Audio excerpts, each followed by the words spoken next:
Okay, and now we are live on YouTube. Welcome, everybody. Thank you for joining us today. We will be getting started in just a minute. We have another person waiting on our live chat. To all of our people watching on YouTube, you will be able to, of course, get all of the information that Pierre is very generously sharing. However, if you want to be involved in the Q&A session and have any questions answered and interact with Pierre, you got to have our live stream on Zoom. If you want to have access to that on our next event, please be sure to join MBCA at mbca.org/join, and you can have access to all of our future events. Pierre, take it away. Good evening, everybody. Thank you all for joining us here at the K-Jetronic workshop that I've set up in front of me. And if you're looking at my second camera, the second camera will provide some in-depth, a different angle of what I am doing exactly. So for an overview of the K-Jetronic system as it applies to Mercedes-Benz, this tutorial will be useful if you have a fuel-injected Mercedes roughly built from 1976 to 1985. That would include 450 variants, 280 variants, 380 variants, and if you also have a European market car, a 500, a 230E, and of course the 350 variants from 1976 to 1980. So, eventually, if you guys do ask me a question in the live live chat, I would like for you to note which car you own so that I can make sure to give you the best information possible. So, for U.S. market cars, Mercedes-Benz introduced K-Jetronic in 1976 on the 450 SE, SEL, SL, and SLC. Later on, the system went into the 380 SE, SEC, SCL, and SL. It also went into the 500 SE, C, and 500 SEL. And from 1977 and on, the 280E, 280CE, and in the rest of the world, 280GE, 280SL, 280SLC, 280TE all use this system. The heart and soul of K-Jetronic is the fuel distributor, and I picked a fuel distributor from a European market 280SE. There's always a little build tag here from Bosch. In this case, the last six are 069. And K-Jetronic will not work without an airflow meter, a fuel pump relay, and of course, what else? Car won't idle right without an idle air valve. And of course, you can't test the system without some specialized gauges. But the miracle of K-Jetronic is that there is one thing that it does not need to function 100%, and that is a computer. And that is why I love this system so much, because it is so dead reliable. At the back of the car, there are three key components. I have two of them in front of me. I have the fuel pump, and I have the fuel pressure accumulator. And Austin, I see your question. We're going to talk about fine-tuning the system to pass emissions, because it's actually not that difficult, and we will get there. So there's also a fuel filter involved, which should be changed regularly, but the fuel pump has to be able to deliver adequate amounts of fuel to this fuel distributor in order for it to function, and it is usually located at the back of the car. I think Meg has some pictures of the fuel pump package that I sent her, so if any of you need to see what that looks like, please ask. This is the fuel pressure accumulator. It provides a reservoir of stabilized fuel pressure to help avoid vapor lock when you start the engine, and also if you happen to be in a situation where you accelerate really hard, it provides an extra boost for the fuel system so that you don't run too lean. Now, this isn't the only type of accumulator. Some of the early accumulators on the 280 and 450 have two fittings at the front. This is a discharge port because this is nothing but a giant check valve, and this discharged fuel will go back to the tank under low pressure. Once this high pressure fuel, which is going to be running at 5 bar to 5.6 bar, arrives at the engine, it's going to pass through the fuel distributor and the warm-up regulator. And these items, which I hope are familiar to some of you, will ensure that the fuel makes it to the cylinders through the injectors. Now, I don't have an injector in front of me, but the two things I'm going to tell you about K-Jetronic injectors are that, one, they are nothing but 40 PSI check valves with a nozzle at the end. And number two, they are purely a mechanical functioning injector. They open when they get fuel pressure and they close when they don't. They don't pulse. They just spray an atomized shower of fuel right above the intake valve continuously. So therefore, injector problems are usually caused by either dirt in the fuel system or wear to the tip of the injector, causing it to leak down. Now, this item, this massive item that I have in my hand, is called the airflow meter. And actually, I have two versions of the airflow meter. I have an early version, a late version from the same 280 SE with M110 engine. And this is actually a brand new old stock airflow meter. And what happens is, down at the base of the airflow meter, there's a throttle plate, and the throttle plate opens and closes and pulls the plate down in the middle. And that plate, that item has a little roller right here in the center, and that center pushes on the plunger in the middle of the fuel distributor, increasing the volume of fuel to the 6 injectors. Simple, right? It's nothing more than a metering device that is regulated by airflow. The most important thing I think you can now tell with K-Jetronic is that you have to have good vacuum with no leaks, and you have to have good high pressure fuel supply. These are two variables that are key to correct operation of the system, but we're going to get into a few more items as well. Now, let's talk about how that electric fuel pump runs for a second, because this is a common issue with the K-Jetronic system. We're going to talk about the fuel pump relays. So, this is the 1980 and later type of relay. It's about 2 inches by 3.5 inches by 1 inch.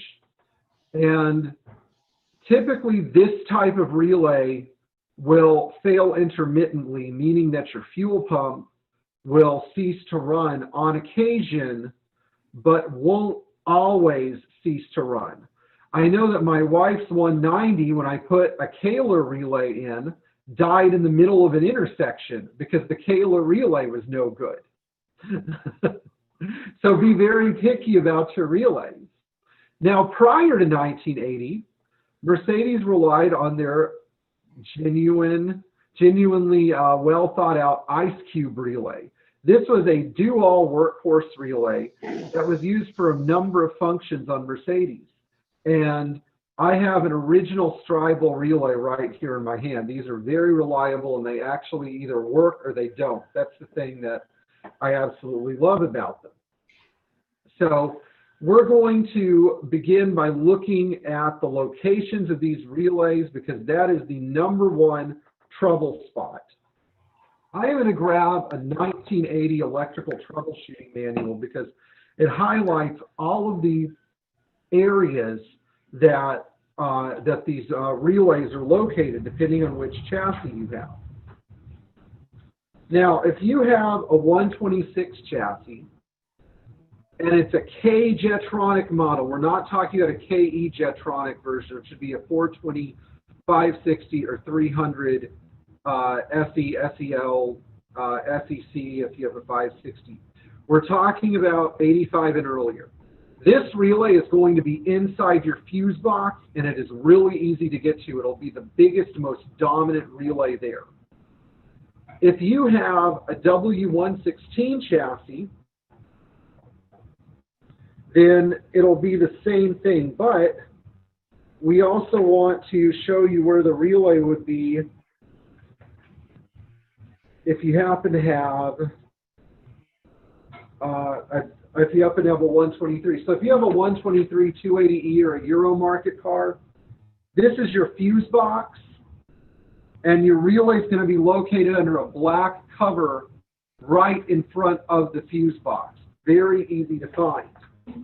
You'll never lose track of that relay.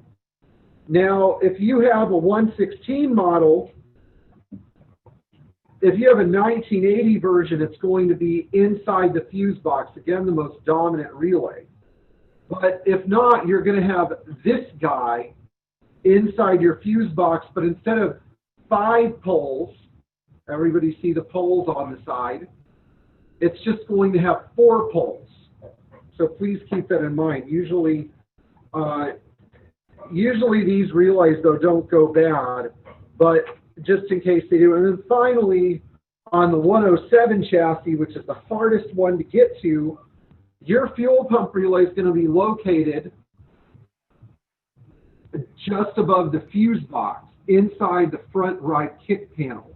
You can see this giant black relay right there. If you have a car with an M110 engine, it'll be about half the size, but that's where it will be living.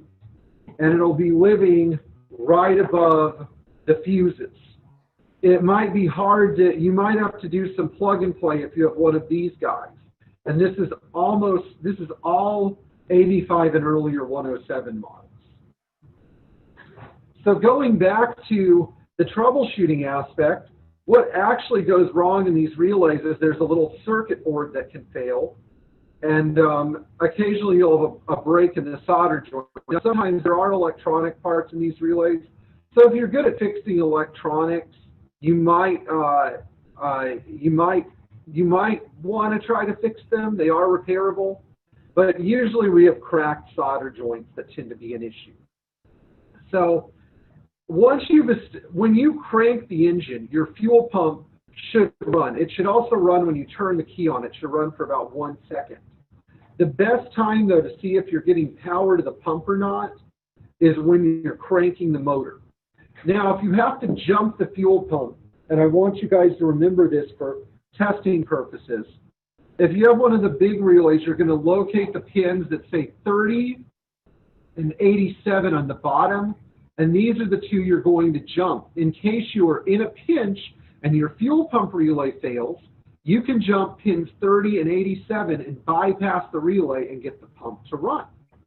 Really useful. Now, on these relays, you're going to have a terminal that says 30 on the side and 87 on the side. You're going to jump these two pins, but not the pins themselves. You're actually going to jump the internals of the plug, of course, to bypass the pump. Now, you need to know this for when you're running your tests on the system.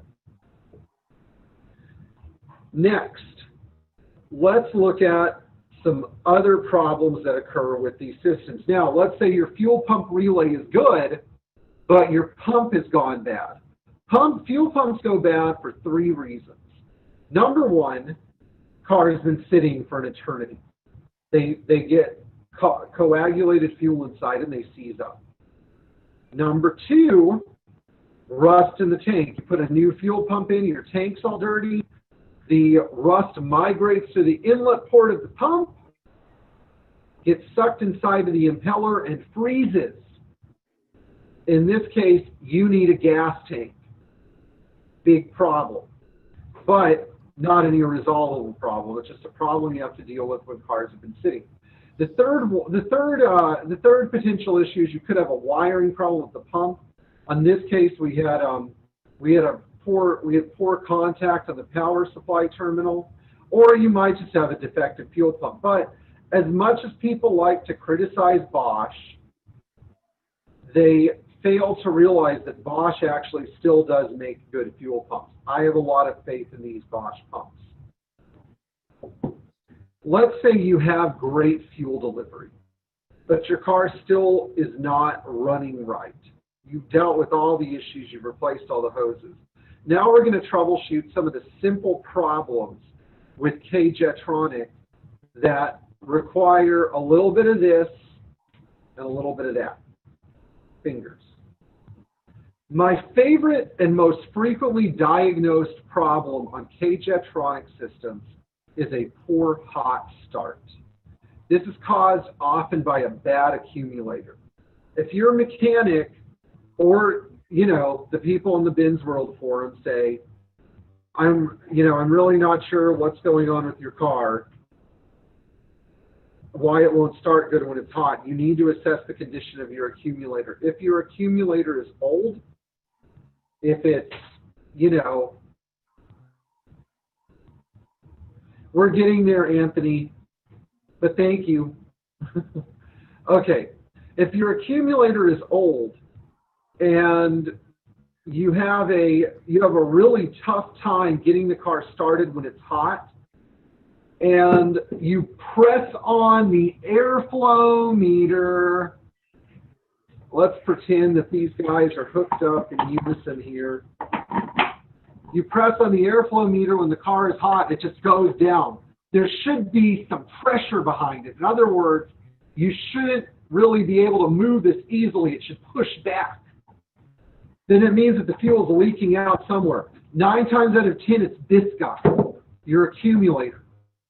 You can get new ones from Bosch, they're fine. Don't buy a Europarts part, but a Bosch part is okay. If the fuel accumulator doesn't do it, you may have a bad check valve in the back of your fuel pump. These usually don't fail though. Just so you know, they're not that problematic. But there is one more item that can fail. And it's right here on the fuel distributor. If you remove this 16 millimeter fitting, I kid you not, it is 16 millimeters. There is a bunch of shims and a spring and stuff behind it, but there's also an O-ring on this thing.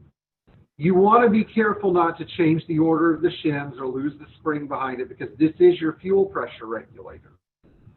But if you remove this fitting and change the O-ring on it, that is usually the main reason for a difficult hot start that is not easily resolved with an accumulator. And between those two items, you can fix most of all the hot starting issues. Now, if you have fuel that's bleeding past the, that's bleeding into these ports because you've got a misadjusted airflow meter screw, we're going to get there in a second and explain what you can do about that and whether you actually have a bad fuel distributor or not.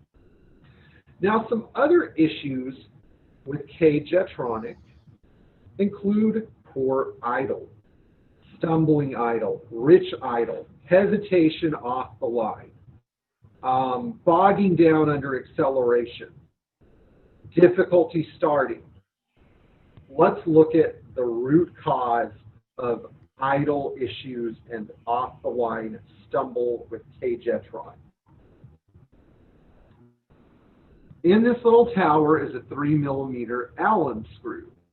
And this is the airflow meter screw.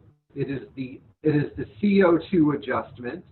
It is the idle mixture adjustment. There are a lot of terms that are used for this.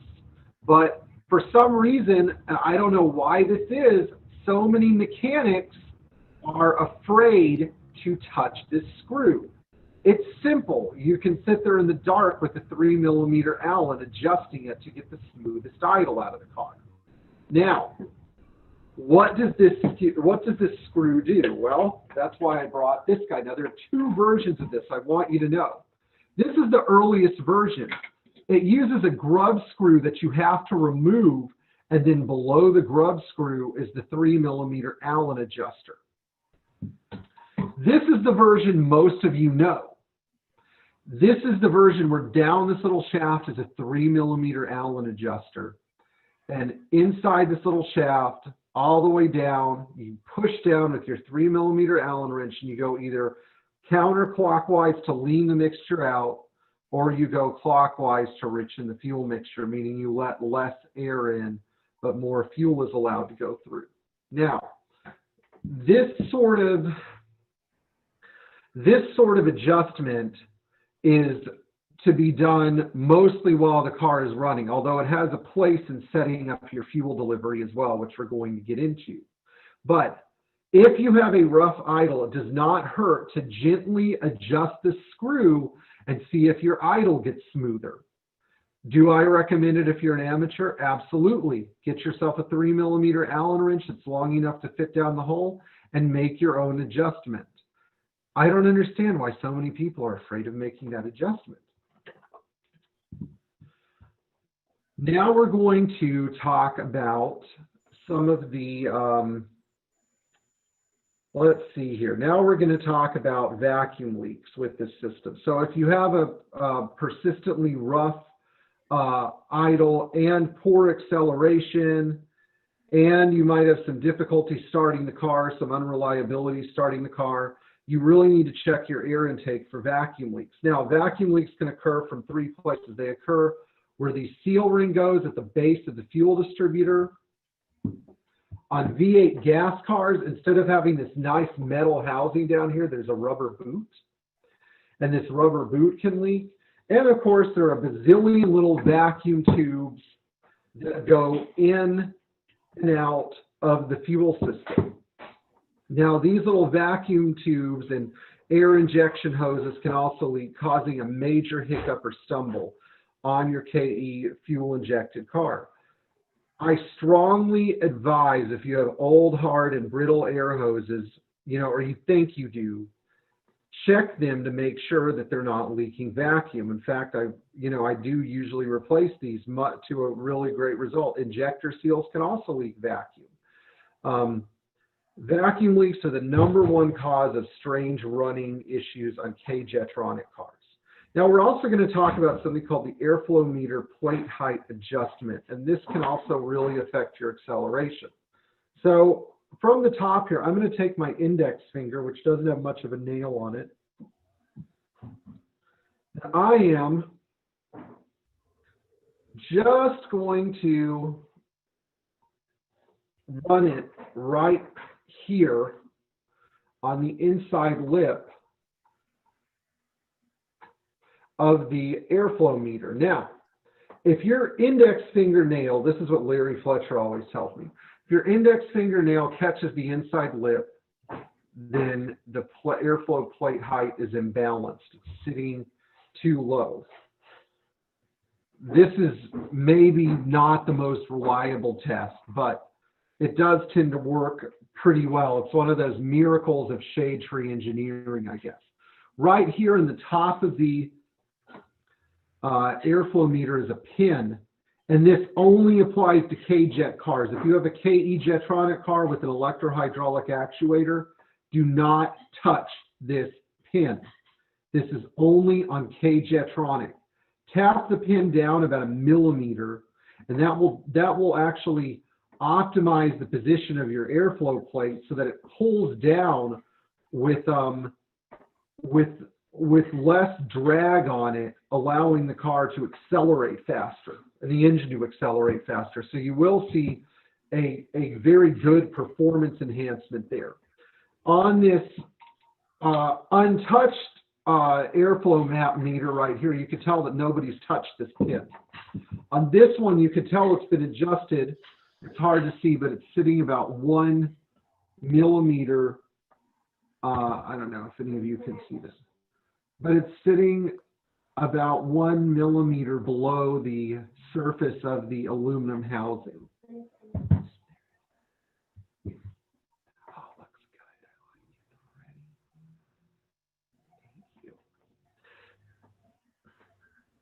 Now we're going to talk about the warm-up regulator. This is my favorite part. The warm-up regulator is designed to help your engine transition from a rich cold mixture, because engines do not like to run lean when they're cold. They have to run rich, into a more normal warm-up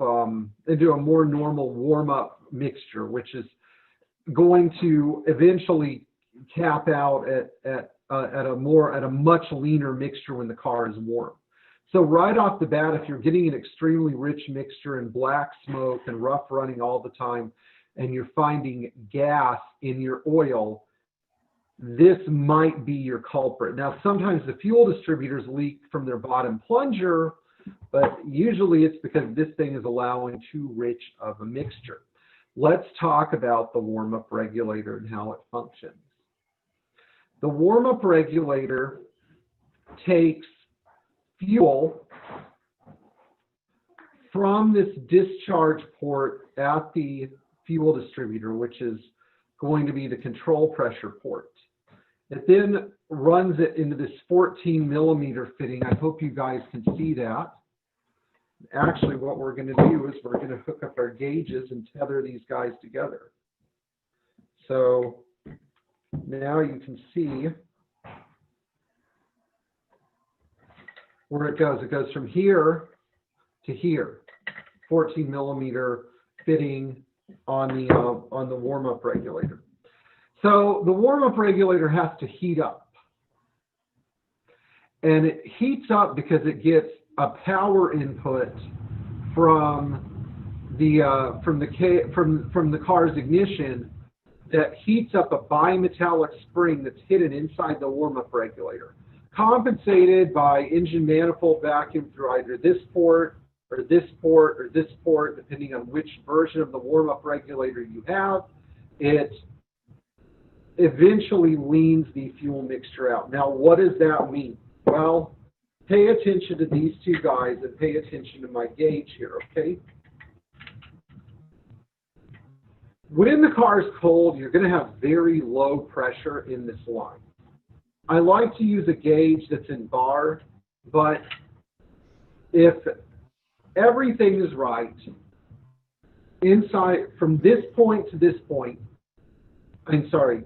from this 14 millimeter screw here to this 14 millimeter screw here, that internal line pressure is going to be about 1 bar or about 14 psi. So it's going to be very low. Why is that? Well, this extremely low pressure allows the engine to suck generous amounts of air in and to dump generous amounts of fuel into the engine. This is partially regulated by the idle air valve. This is an early idle air valve used in 450s and early 280s. This is the electric idle air valve used on 380s and 500s. And what ends up happening is that as the engine warms up, the gauge starts to slowly climb. So when you're fully warmed up, it depends on the market that your car is from, really. But if you're fully warmed up, you should get a reading of roughly 3.5 to 4 bar.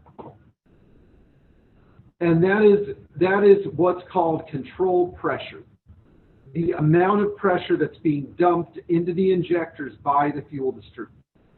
Working pressure, which is raw pressure from the fuel pump, should be about 5 bar to 5.6 bar. If it's over 5.6 bar, you have a restriction either at your fuel pressure regulator or a blocked return line going back to your fuel tank.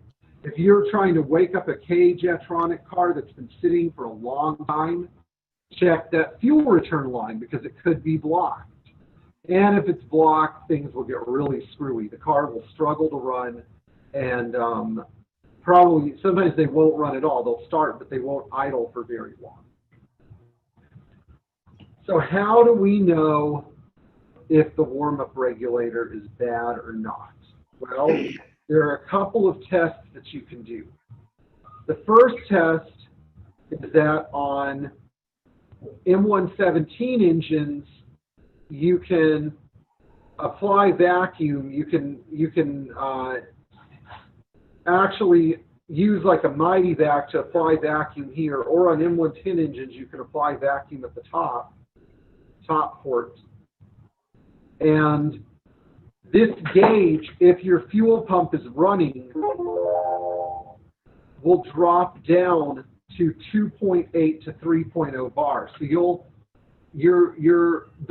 remember, the lower your fuel pressure reads, I didn't realize this is backwards. Oh boy. Mirror image.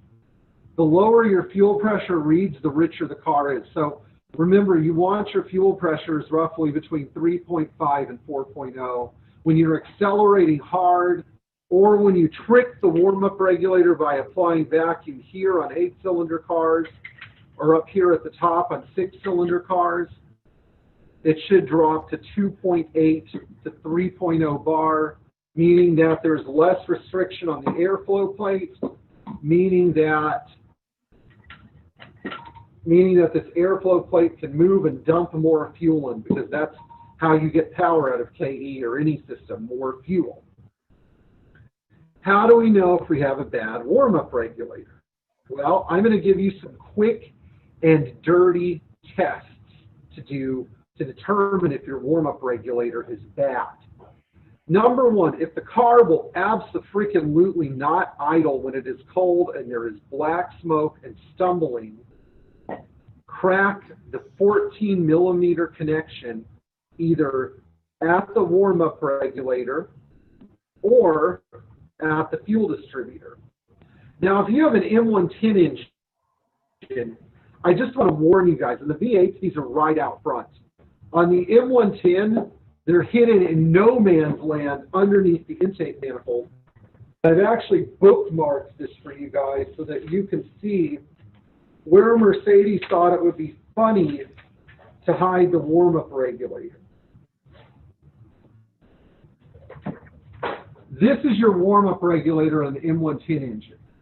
It is hidden underneath the intake manifold on the side of the engine block, and there's actually a better picture of where they shoved this thing. It's kind of a ridiculous positioning, but I think it was all they could find.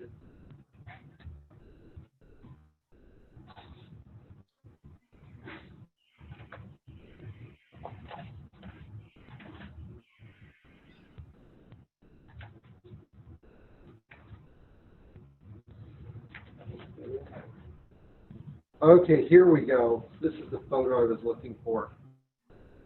This is your oil filter housing, and this is your,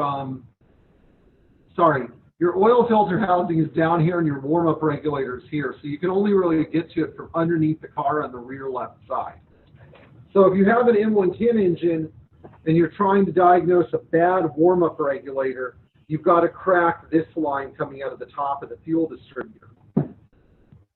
Yes, you're going to get fuel everywhere. Have a fire extinguisher ready. But if the car's idle suddenly picks up and it wants to rev better and it's not struggling to run as much, then the warm-up regulator is not allowing for a good cold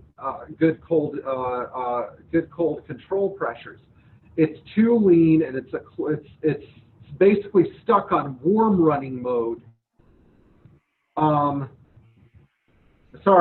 It's too lean and it's stuck on cold running mode, and you'll see this because you'll have absolutely no fuel pressure in the line. You know, what you really want is at least half a bar, which is 7 psi. At least. Preferably you want closer to 1 bar. But if you have under half a bar, you're going to get and so what ends up happening is you get extreme, you get so much, you literally have to, how do I put this? If this condition happens, there ends up being so much pressure trapped in this fuel distributor from control pressures that it starts dumping way too much fuel and you get black smoke. When you alleviate pressure here at the top in this line,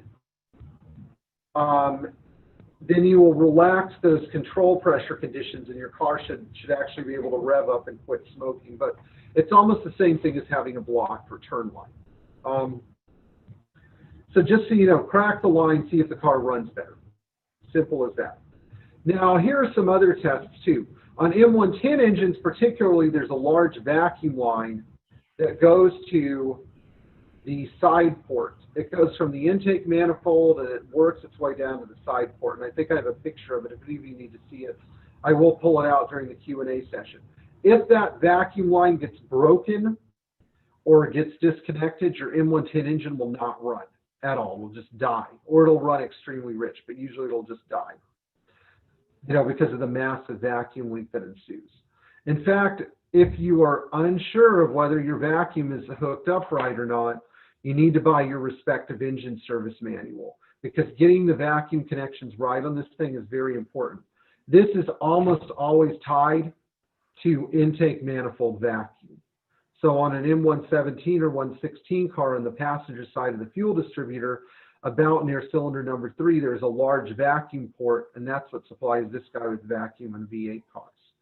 Most of the time on V8 cars, not always, but most of the time, this is an atmospheric vent. And then you have this other little vacuum line right here, which provides for some moderation of fuel pressure from lean to rich under heavy throttle. So these all need to be hooked up right. You know, again, it goes back to vacuum. Now, let's say that you've run into a situation where you've rebuilt your fuel distributor, but you can't quite get it set up. This is a question that I get all the time. How do I set up my fuel distributor when the car doesn't run? So the first thing you're going to do, actually, let's use this guy. There are 2 parts to this.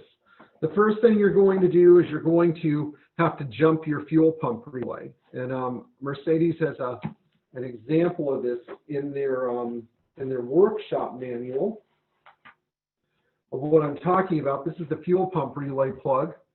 I don't know if you guys can see it. The photographs in this book are horrible. But Mercedes wants you to jumper the plug to run the fuel pump all the time. Now, what are we doing here? We're jumping, I'm going to repeat this, between terminals 87 and 30 right across from each other, or you can use 87 and 15 with the ignition on, but either one of these will work. You know, I usually use 87 and 15 because you have direct voltage there. You don't even need to have the ignition on to do this test. That will jumpstart the fuel pump relay so it'll deliver fuel constantly. And then what will happen is you'll start to see fuel coming into the supply port of the fuel distributor. Now, in theory, when you push down on this plate, when this plate goes down, you'll have to push down on it. Let's say I'm pushing down. Fuel should come out of these ports. But when exactly is fuel supposed to come out of the ports? There's a correct answer to this. And that answer is as soon as the plate barely starts to move, we should have fuel delivery. As soon as the engine starts cranking and slowly pulls the plate down just a hair, fuel should start to emerge from these, and you're trying to simulate that condition when you're setting up the fuel delivery, or what they call the moment of delivery or start of delivery on the fuel distributor. Now, start of delivery is a diesel term, but we don't have injection pump timing here. This is purely by airflow. As soon as the plate moves just a tiny bit, fuel should start to flow. I'm going to get us there now. So, with this thing, let's switch to this is the fuel distributor most of you are going to have. What you're going to do is, if you have no fuel coming out of these ports, you're going to slowly turn The 3mm Allen, you're going to put your tool in, push down, and turn clockwise until fuel starts to emerge. If you need to see how close you're getting, just push the plate down. And let's say like I push down about 5 to 10 millimeters and fuel starts to come out. I know that I need to turn about half a turn, maybe 2/3 of a turn before fuel starts to come out. If I have to push down an inch, then I know that I need to go about 2 or 3 turns in on the screw before fuel starts to emerge. The sound that fuel makes when it starts to come out of the ports is a squealing sound. That's the sound you're listening for. You're listening for fuel to come out of these ports. And as the fuel starts to emerge from the ports, they'll fill up. So fine-tuning that adjustment can be really difficult.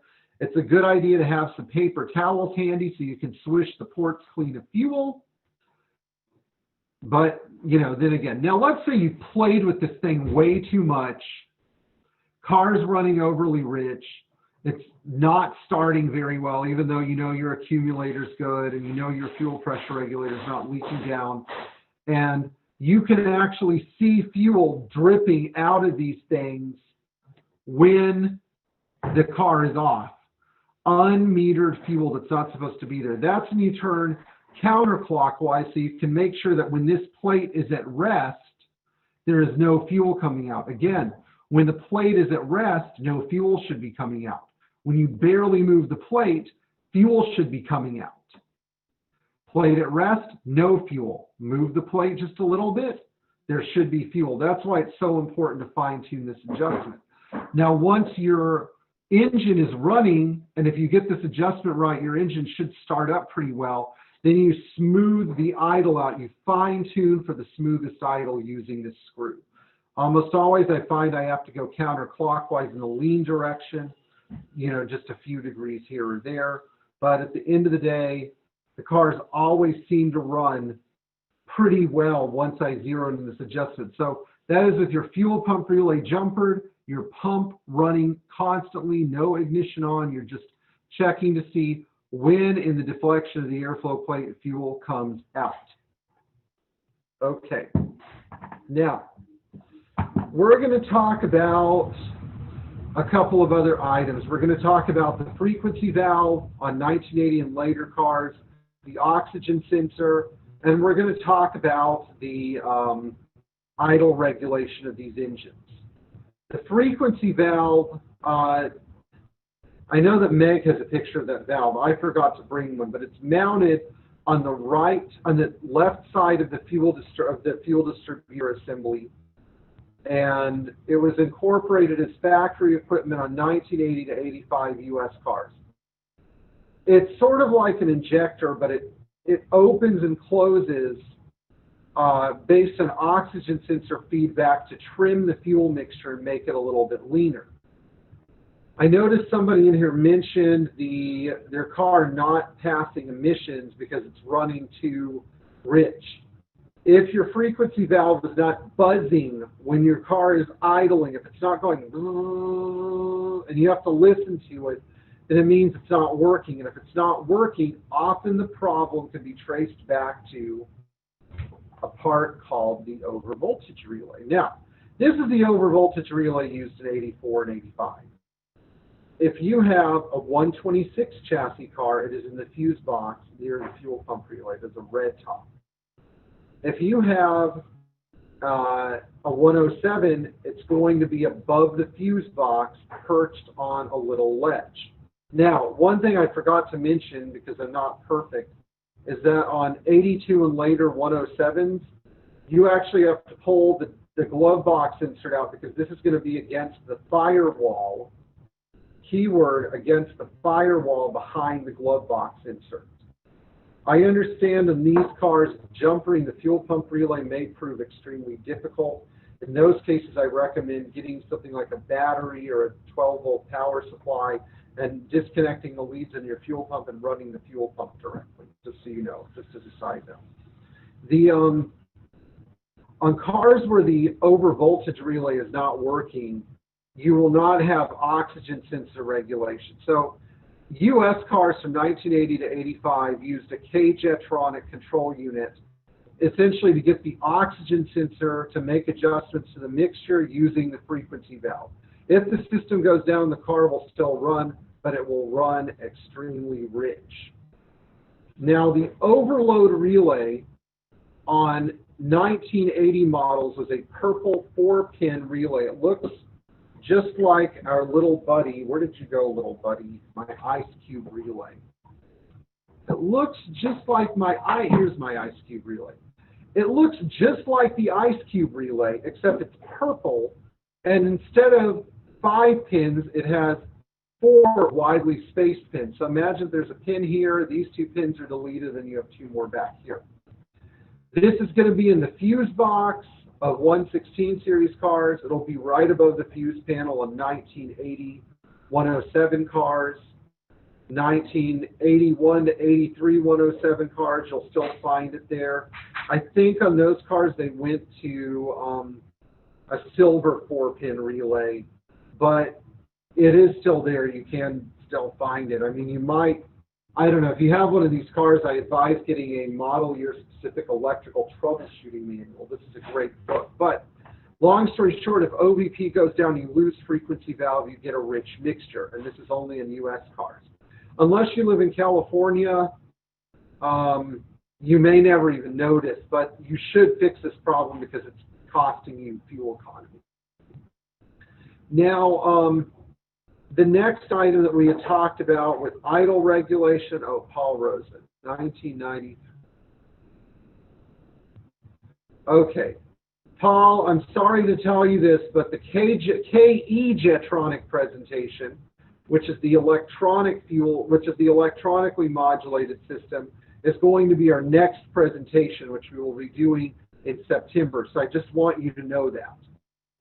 Now, going back to our idle regulation issues, if you have poor idle control, as in your idle is always high and the idle seems to be racing all the time, and you know that you have a good over voltage relay, depending on which version you have, you may have a bad idle control unit. This is a black box, and on 126s it lives in the central firewall, and on 107s it lives behind the glove box with the fuel pump relay. This idle control relay controls the idle air valve on 1981 and later Mercedes with gasoline V8 engines. This valve should get, it shouldn't get a lot of voltage actually. Like on a, let's say you have a 500 SEL or SEC, it should get between 1 and 3 volts. On a 380 it gets a little bit more, it gets about 5 volts. But still, this valve is usually not the issue, but you need to check power supply to this valve so that your engine is not racing constantly. That can be a real headache for some people. So again, most of the time on these cars, it's usually the idle control unit, but it can also be the over voltage relay. Let's see here. There was one more item that I wanted to discuss, with idle regulation. And of course, many people ask me how the idle is controlled on the 1980 and earlier cars because you had this thermal valve.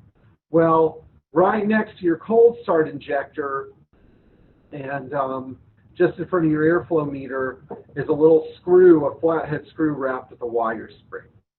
And you can turn the screw in or out to adjust the idle speed. Just make sure this guy is closing. If your idle is like, if you're starting at 1500 RPM and it never goes down, it means this is stuck open. If you're starting at 1500 RPM and you go down to 1000 RPM, you may need to adjust that little screw. Finally, we're going to talk about cold starting issues. Now, cold starting issues with K-Jetronic are usually tied to either a non-functioning cold start injector or a non-functioning cold start injector or some other kind of issue such as a warm-up regulator issue. There is a relay for the cold start injector. You have a relay and a thermotime switch. And you also have a a cold start injector itself. On K-Jetronic systems, this cold start injector on the M110 engine is going to be located inboard. It's going to have a little wire plug going to it in between cylinders 3 and 4. On V8 engines, it's going to be located adjacent to cylinder number 5 on the front driver's side part of the intake manifold. This valve should receive power during cranking, and I'm going to show you the location of this relay when I find it buried in the C book. So we're going to look at, first of all, the 107 model. Let's see here.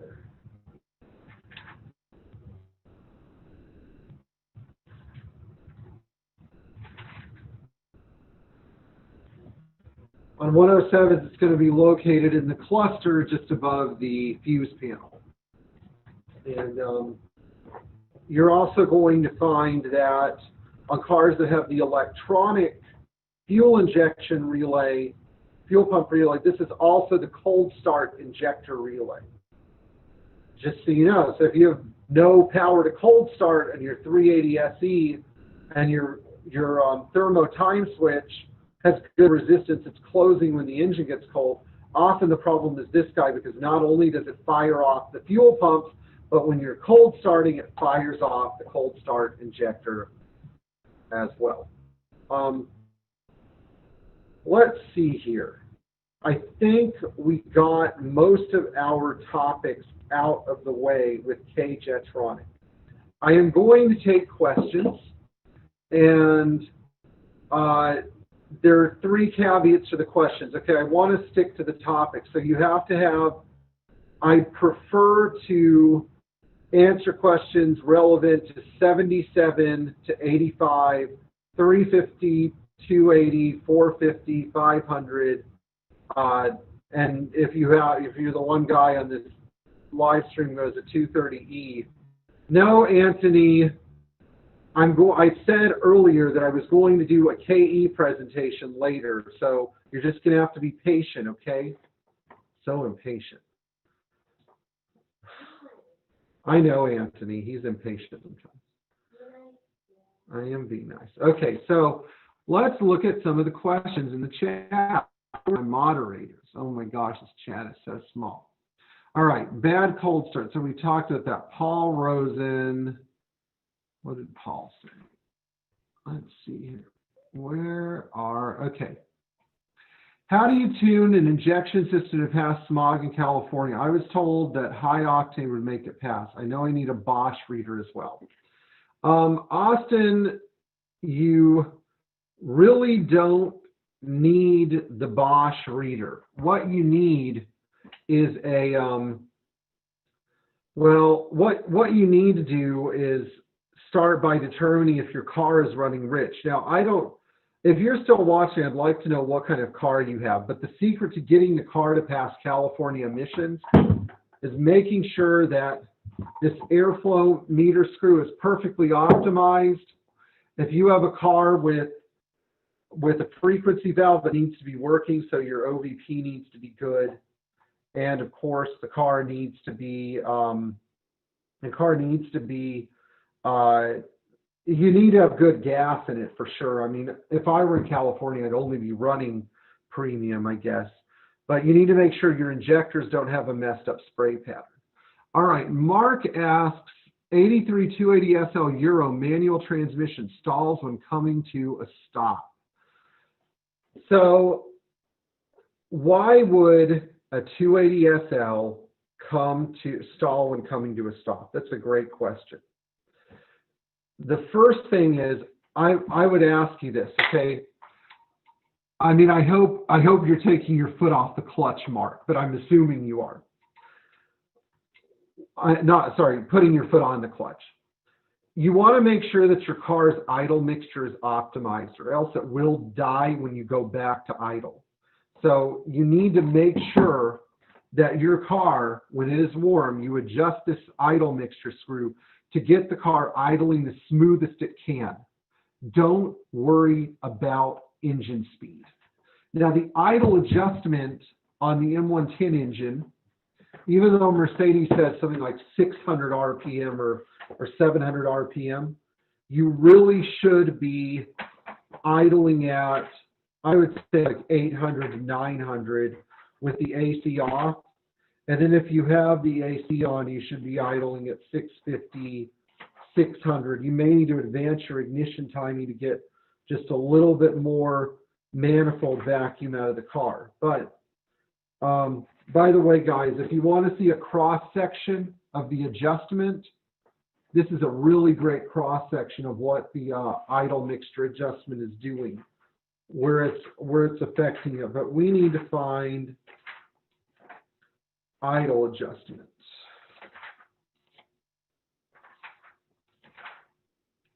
Hey, Pierre. Yes, Anne-Marie. If people wanted to get that book, what is it and where can they buy it? So I'm using the M110 engine manual right now.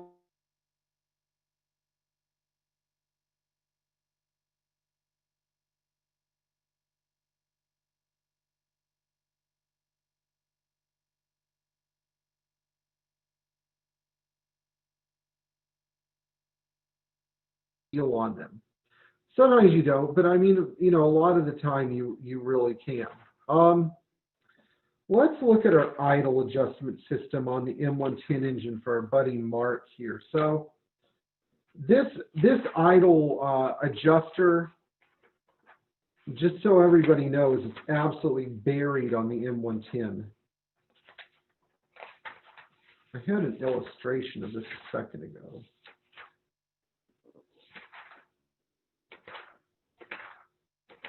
What did I do with you?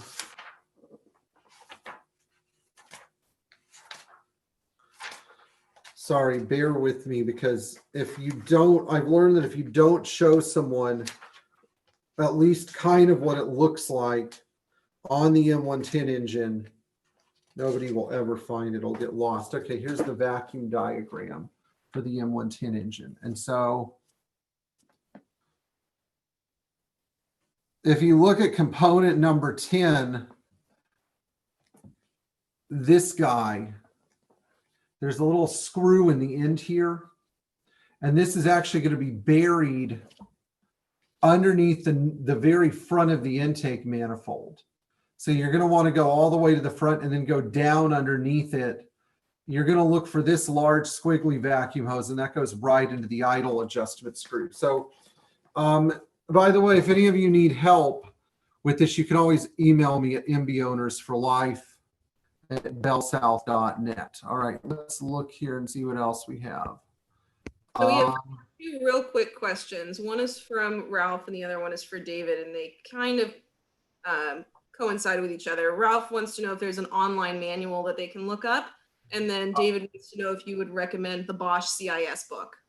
Yeah, the Bosch CIS book is great. I definitely would. As far as the online manual goes, StarTech Info may have some of this stuff, but I haven't found yet what I would consider a great online resource. All right, Roy Conweiser, 77450 SL. It's not an SL 450, Roy. It's a 450 SL. This is not a new Mercedes. This is a classic where the numbers are properly placed before the letters. Long time for idle to come down. That is perfectly normal, Roy.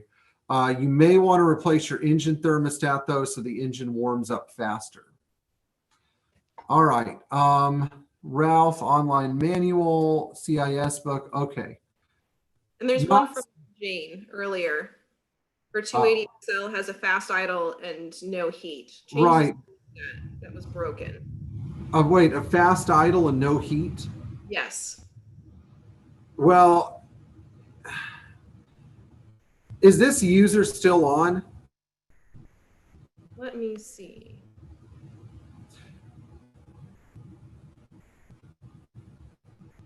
Okay, now somebody had asked me, not certain, but it appears that the frequency valve was installed during federalization of my 85 280 SL. All appears to work as intended, but curious if the Euro spec without one or if it will run better without one. Bob Lloyd. Okay, Bob. Bob, I hope you're still on. Yeah, I don't like having a frequency valve on my Euro cars. It was never supposed to be on there. If you were in a state where they don't test for emissions, I would dump the frequency valve. I'd get rid of it. I'd deplumb it.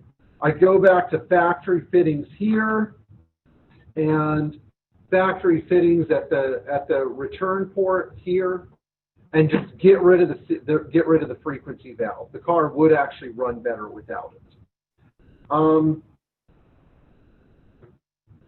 Okay, now about the heating situation. If the car is stuck on fast idle and there's no heat, there's a chance that the thermostat might be stuck open and the engine's not warming up. But somehow I don't think this is the case. I think there are two separate problems here. I think with the no heat, the first thing you need to make sure of is that somebody didn't block off the heater core, or if you have dual zone climate control, that the mono valves are not plugged. If you have automatic climate control, that the mono valve is not plugged. And also that there isn't a bunch of goo or muck in the heater core. As far as the fast idle goes, on an M110 engine, they should have, all of them had one of these idle air valves, a thermally controlled, a type of a thermostat controlled idle air valve that closed as the engine warmed up. On these guys, they should start off at 15 to 1600 RPM, and if they don't drop down and your engine is getting up to 80 degrees, then it means this idle air valve is bad and should be replaced. If it starts at like 1600 RPM and drops down to 11 or 1200 or something like that, it means that you just need to adjust the idle the idle speed screw, which I showed Mark in the factory service manual, that's hidden underneath the front of the intake manifold. Okay. All right, great. I think those are all of our questions, aren't they? Do we have any more questions?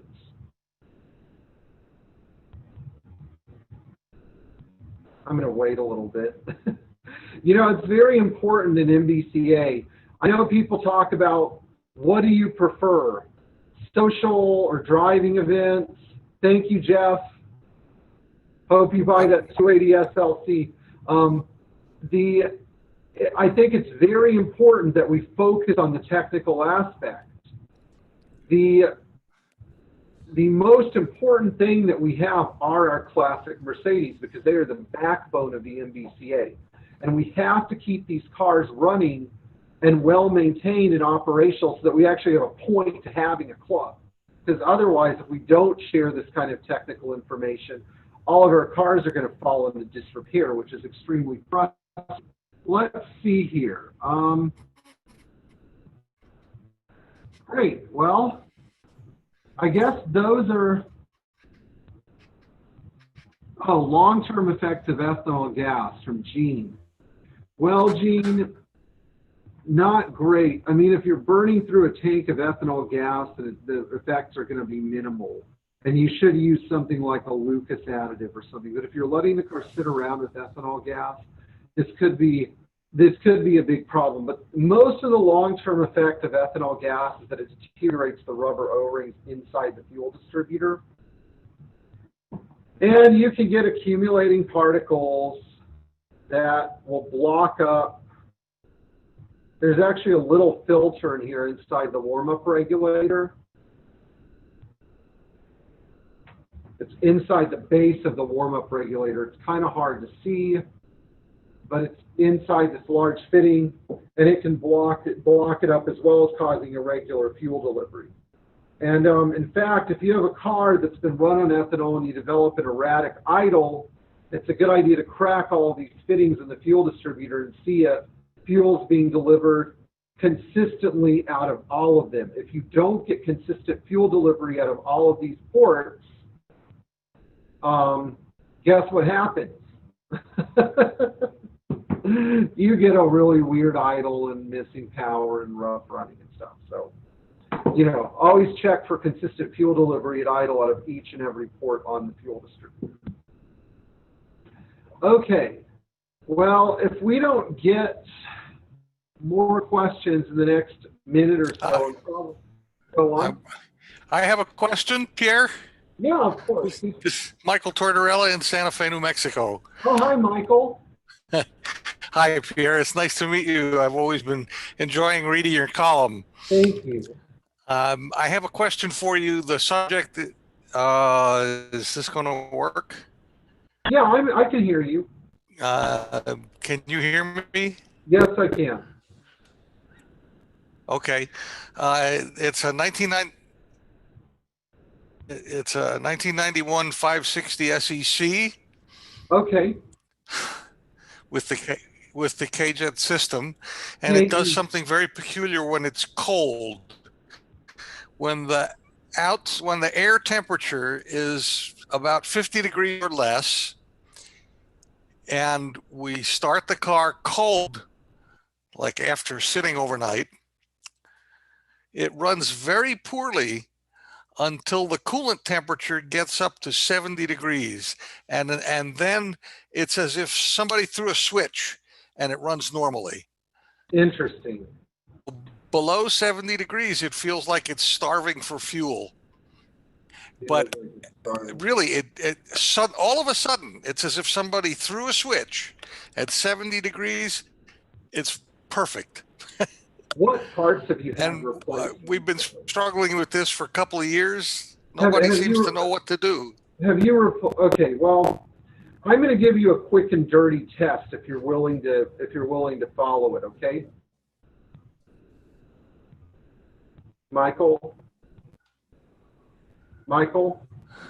are you there? A quick and dirty test.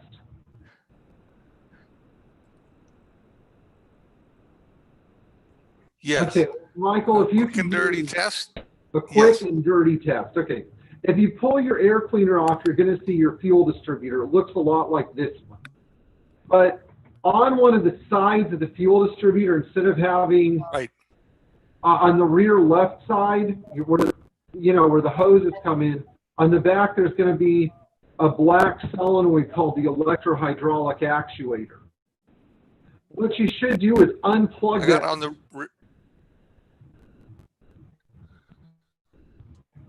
unplug. Michael, I'm going to post my email address in the comments. Okay. We can go over this. We can go over this privately, so that. Yes, thank you.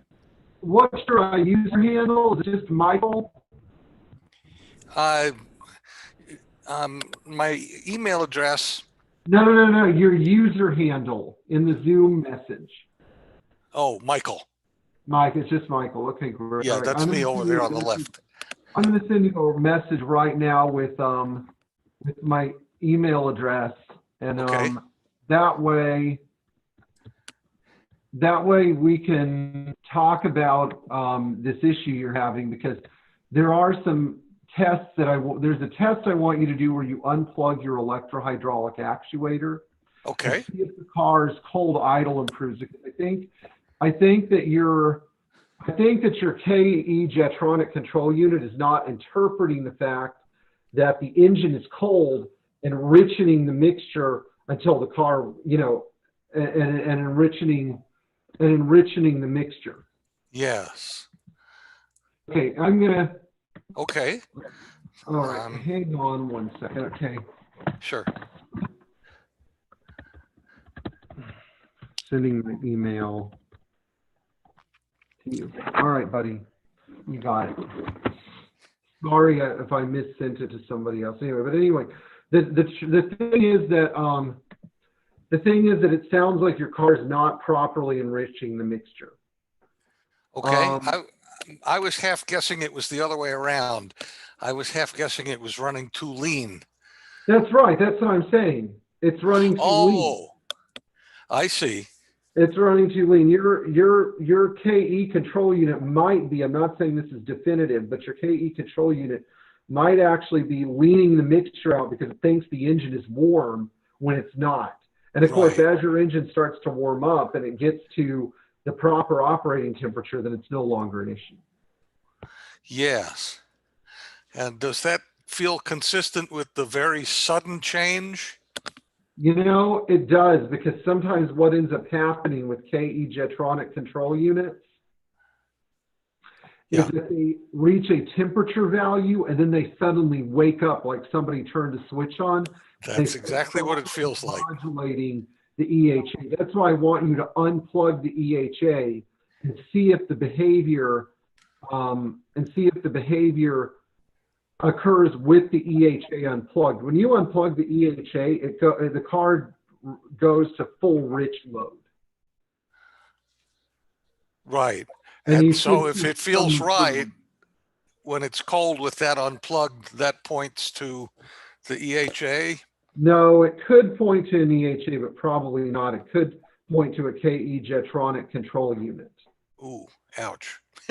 I mean, there are plenty of used ones out there, and they are rebuildable. You shouldn't be that concerned. I mean, in Florida, because of the humidity, we replace dozens of things every year, but that may not be your issue either, you know? Sure. So what I want you to do is email me, and then we can go over some of the stuff in my spare time. Very good. Thank you so much, Pierre. You're welcome. I want to respond. Bob, Michael, I'm just assuming you replaced your engine temperature sensor, the 4-pin.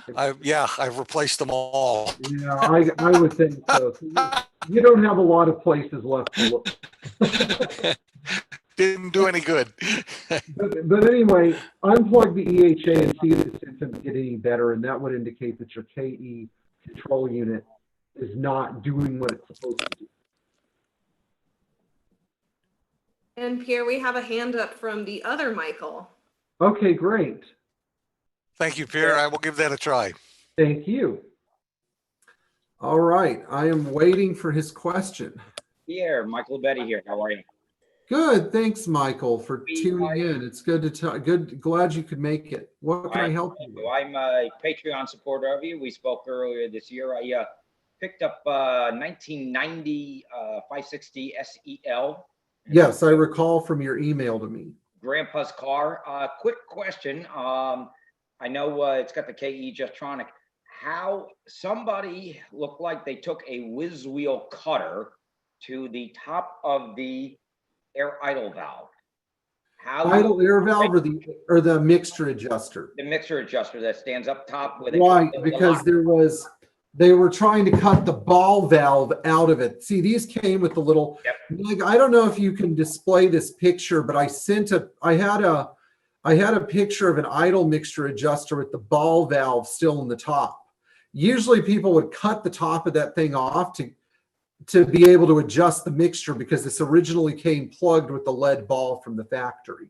I have the Mercedes-Benz manual, and they say to replace it. I have the new one from Mercedes-Benz sitting. I have the K-Jetronic sitting on a shelf right now. They say to knock the pins out with a cold point chisel. Here's what they're talking about. So first of all, you don't really need to replace it. Okay, I'm just telling you, for the record.